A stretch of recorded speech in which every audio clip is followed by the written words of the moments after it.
Bagi pelajar-pelajar orang asli, tidak ada jalan lain masyarakat orang asli boleh maju ke depan, melainkan melalui pendidikan.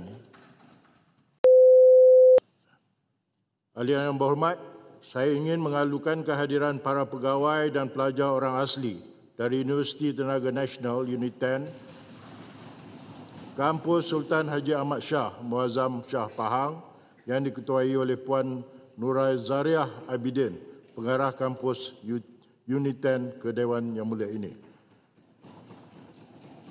Untuk makluman dari yang berhormat, Unit 10 Muazzam Shah menyediakan beasiswa bernilai 9 juta pada tahun 2025 untuk pelajar lepasan SPM, STPM, matrikulasi dan diploma meliputi yuran. Jadi yang berhormat di kawasan, jika ada pelajar-pelajar yang memerlukan boleh terus berhubung dengan pihak Unit 10. 9 juta tu banyak tu. Jadi Yang berhormat, penjelasan itu untuk orang asli saja ke atau untuk semua? Nanti dulu ya Mat, saya tak selesai lagi ni. Dalam peraturan 42 menyatakan saya bercakap, yang berhormat dengar. Ya. Kampus tersebut menawarkan program asasi, diploma dan ijazah dan bidang perakuanan, pengurusan perniagaan dan kewangan dengan syarat minima 3 kepujian SPM.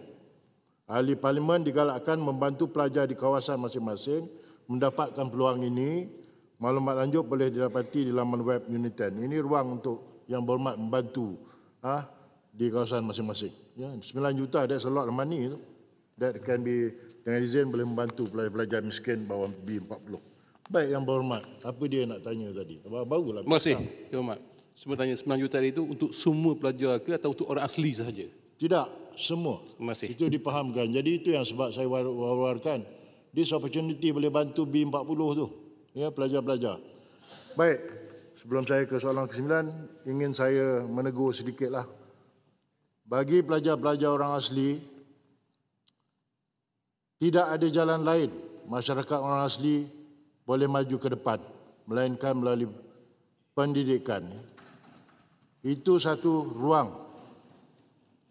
Ayat 11 surah Al-Ra'd, ya. Tidak ada satu kaum akan Allah ubahkan, melainkan kaum itu sendiri mau berubah.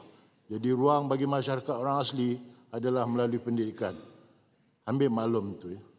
Baik, saya ke soalan yang ke-9.